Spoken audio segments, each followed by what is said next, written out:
Page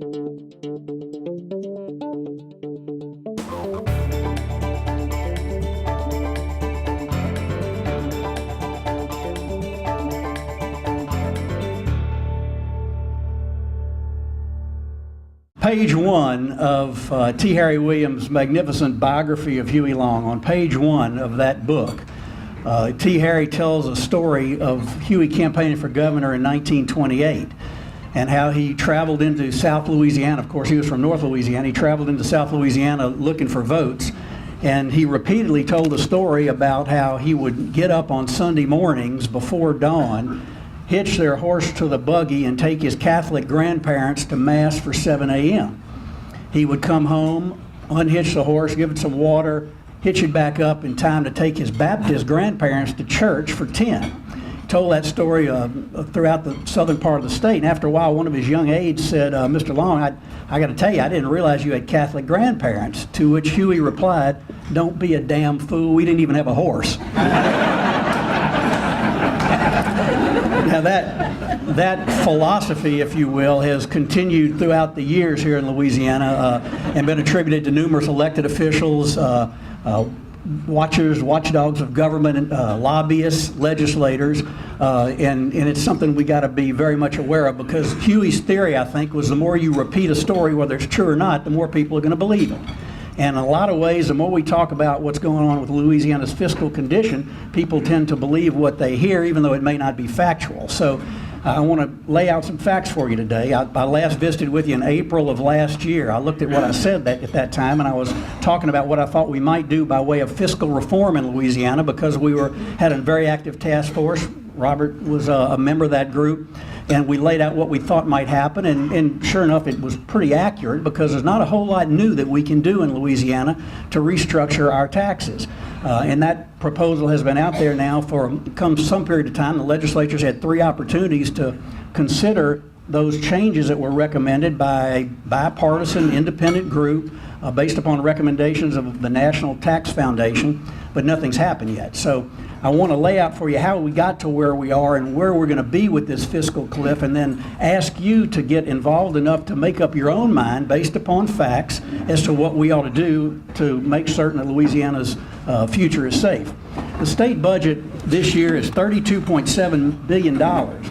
It is, if you look at the left slice of the pie, 40% federal dollars. That's a big chunk of that budget. The sources of revenue that lead to this state budget are state general fund dollars, statutory dedications, self-generated fees and revenue, and federal dollars that come in. The biggest bars on that chart, of course, are the federal dollars, and you can see on the far left, and this is gauging from 2008 to the present. At 2008, the beginning of the Jindal administration, going forward. The federal dollars from Katrina were pouring in still in 2008. They've continued to be available. They've grown a little bit in the past year or so because of Medicaid expansion.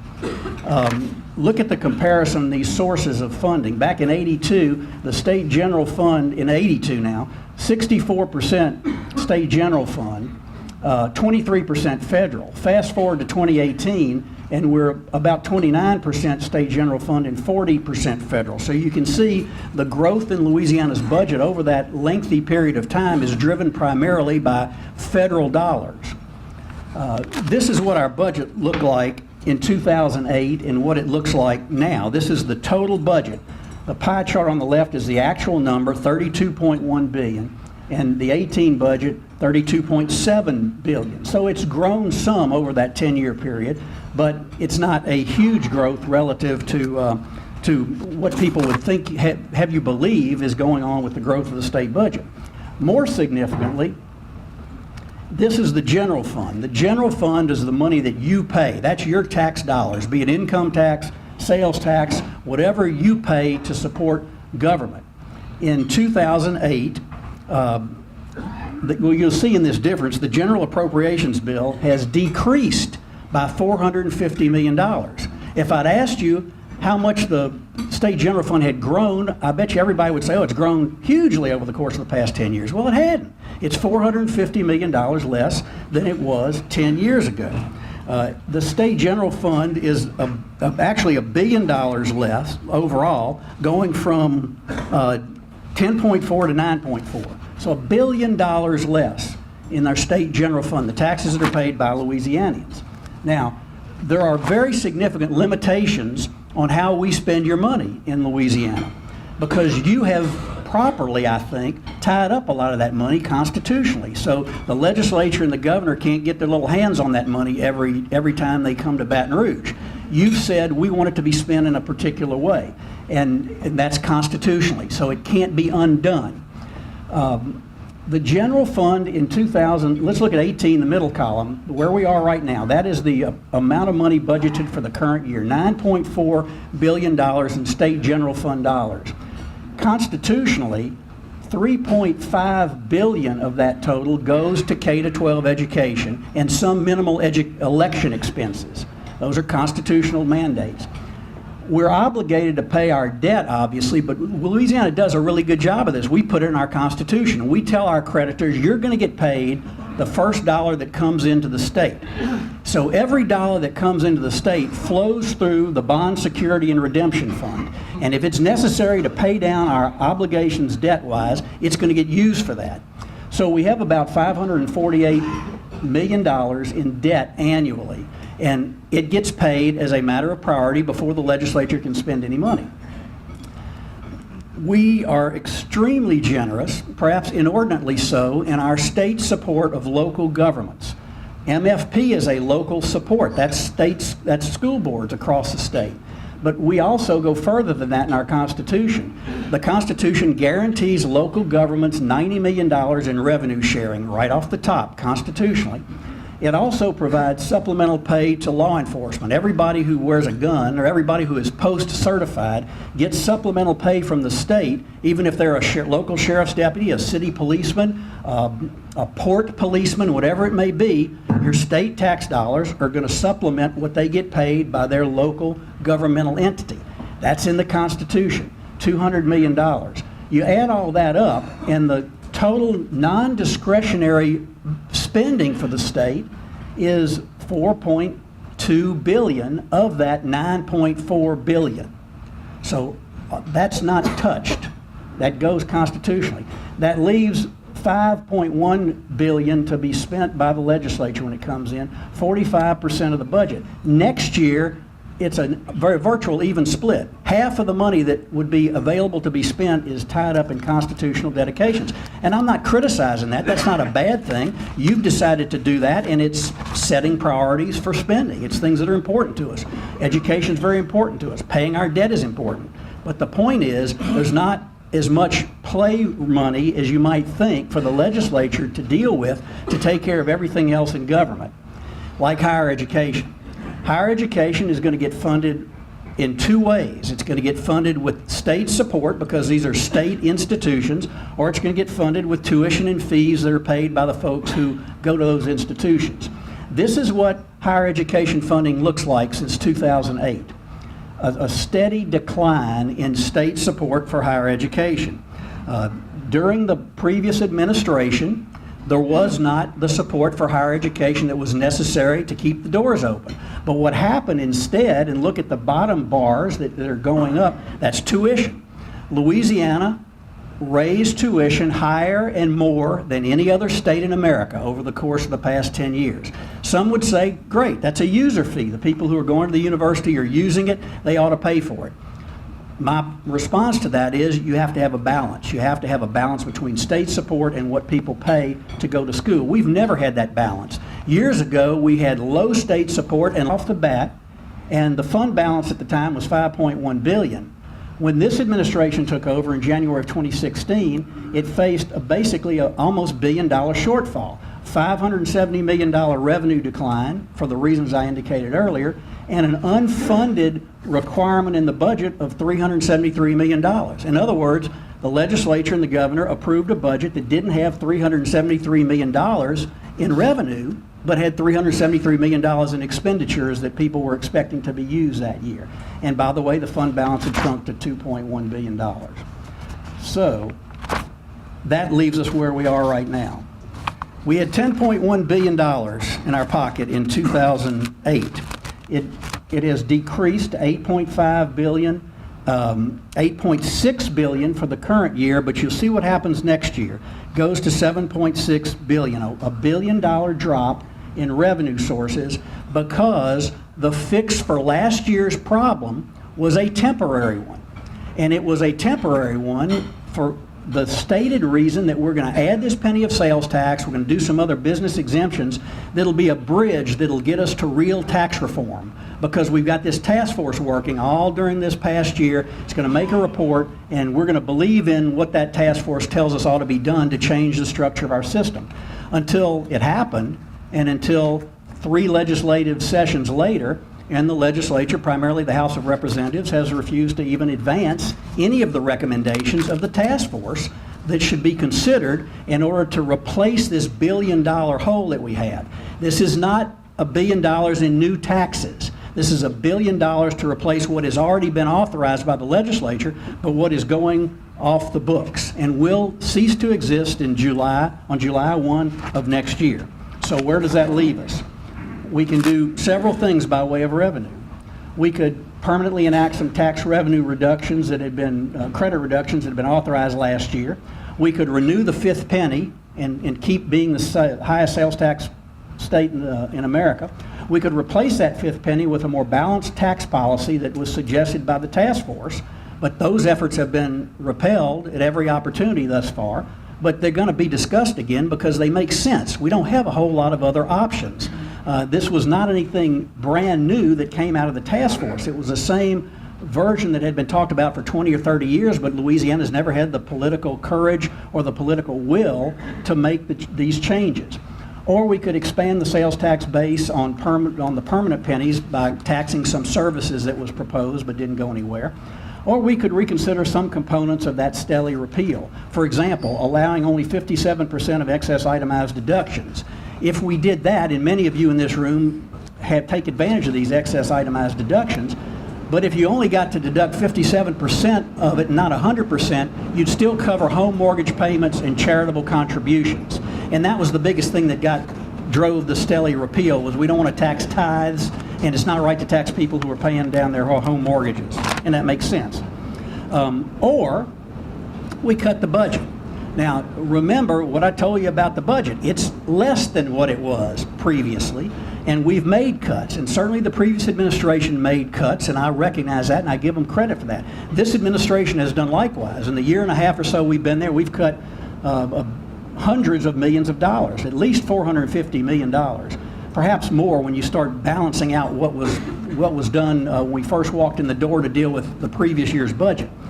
But if we cut the budget, and by the way, the budget I'll present to the Joint Legislative Committee on the Budget in February, as I'm required to do, will be balanced.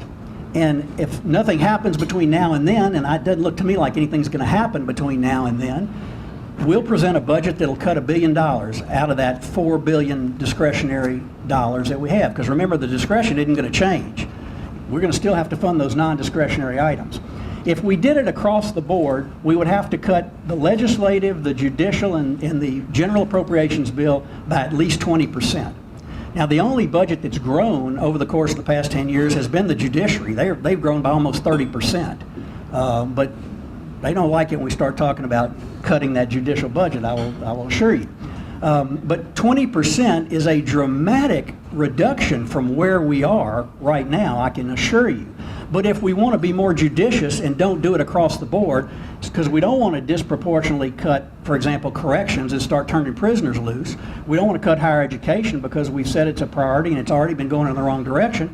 We don't want to dramatically cut health care because we got to take care of the people of the state. So if we favor them, we're going to be looking at cuts of 50 to 60% for other areas of the state budget, which will affect vital services and which will be a dramatic wake-up call for the legislature and for the people of this state. So what I would ask of you is simply to insist that you're told the truth and the facts by your governor, your commissioner of administration, your legislators, and make your own decision about what we ought to do. But you need to be heard. You need to weigh in. If you don't think you want any more taxes in Louisiana, tell your legislator, but also tell them where you want to cut, or tell them that they have an obligation to say what they don't want to fund, because they've conveniently refused to come forward with any proposal to cut the budget at the same time that they're not supporting any taxes. Or if you think some of this tax swap or tax changes the task force has recommended make sense, let your voice be heard, because thus far there has been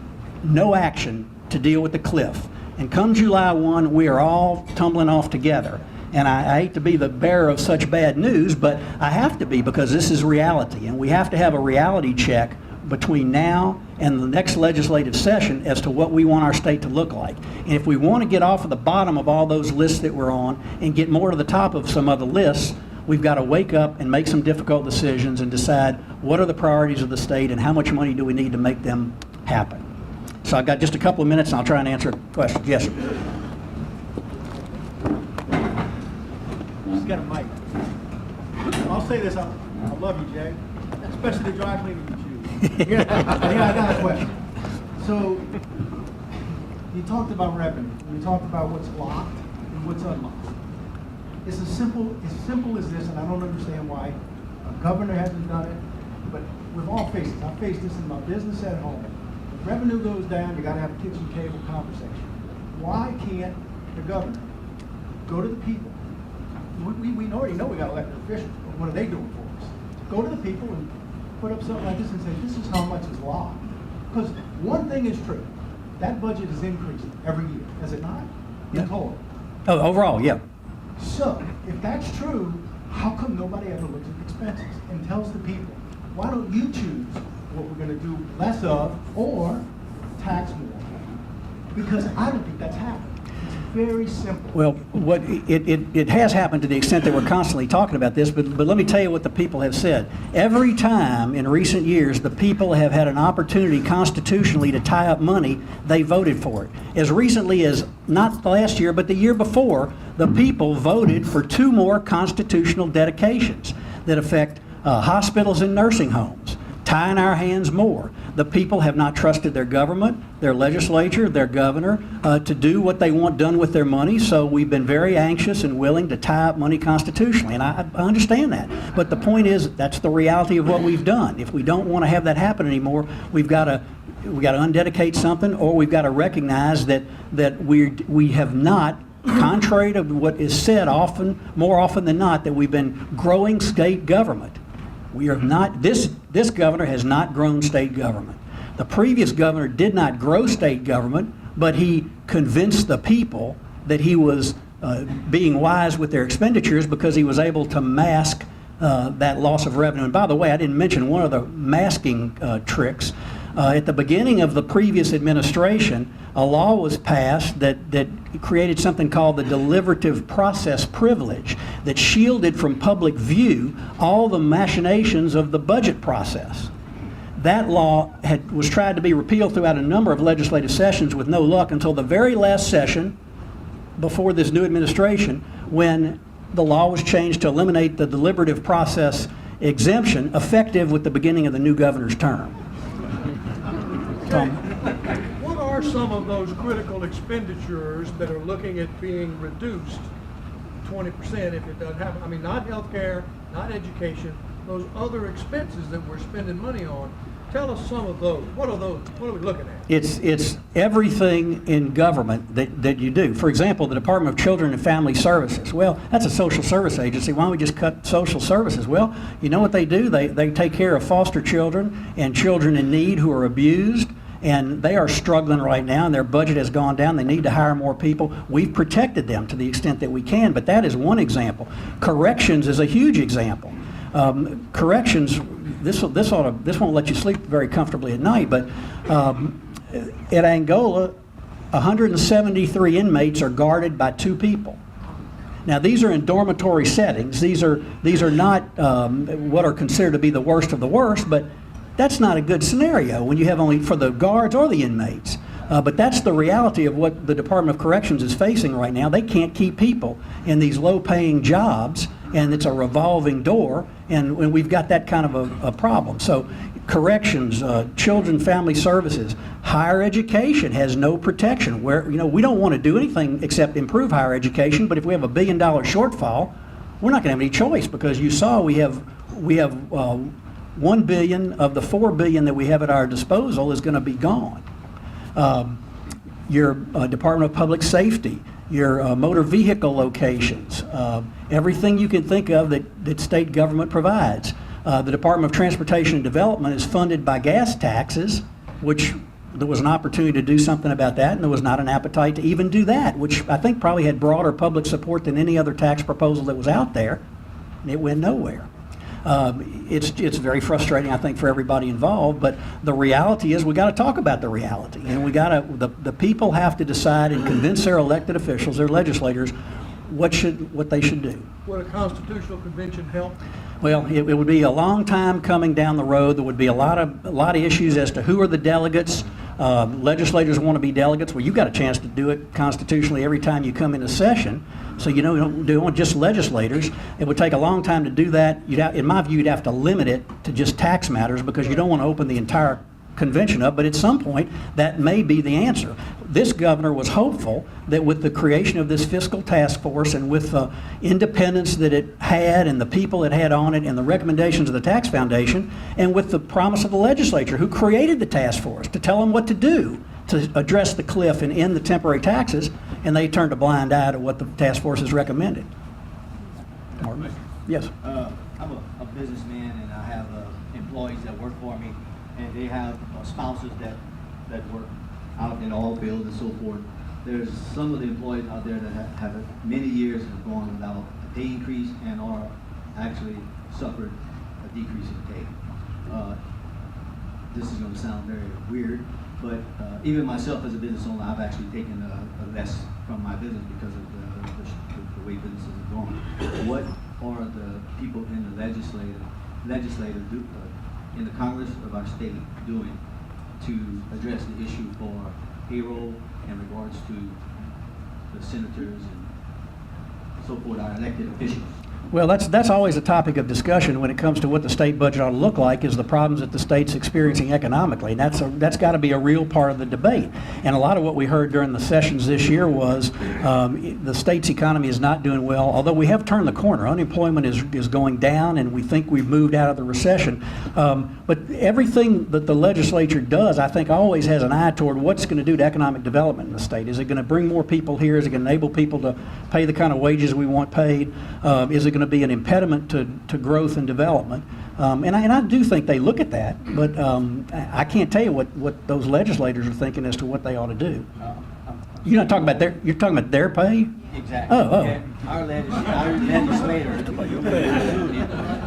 what are y'all doing? Because all of us have experienced some sort of cut. Well, the pay can't. We have to stop spending. The law says their pay. The law says their pay can't be reduced during their time in office. They have not voted themselves a pay raise since these guys have been in. So y'all get to feel the effect that everyone else here.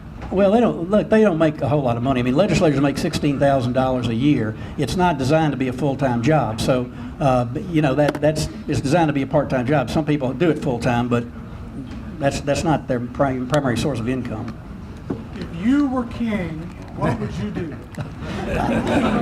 I would advance the recommendations of the task force that make complete sense from a policy standpoint, that have been recommended by experts far wiser than any of us who study this, and do that. For example, one of the recommendations is to not allow you to deduct your federal income tax on your state income tax return. Only 3 states in America do that, and we're one of them. But that impacts individual income tax, and individual income tax has been absolute no to the House of Representatives. They don't want to even debate it. It's got to be debated because it's 40% of our income stream. We have to be realistic about it, and the task force spent months. Robert Travis Scott and others did a tremendous job. Barry Irwin, Robert, Jim Richardson, a couple of us were much lesser lights than those guys who did the heavy lifting to make sure we were going to make recommendations that were consistent with best practices across the country and were fair and balanced. The idea was to let's make things more balanced. And when you have all these disconnects, like corporate income tax that 80% don't pay a tax that you've got imposed, and when you have an over-reliance on sales tax, and when you just got to rethink what you're doing. That's what I'd do. Jay, how did the governor's meeting with business leaders go yesterday? Did you all hear anything new or different that may be able to be incorporated? The question was, how did the governor's first meeting he had yesterday with business leaders go? I wasn't there. I was in Alexandria, but I heard it went very well. And everybody was very encouraged by it, and the governor got a lot of good feedback. It was a lengthy meeting, and they stayed a long time and made some positive comments that I hope is going to lead to some constructive discussion in the next few months, particularly from the business community.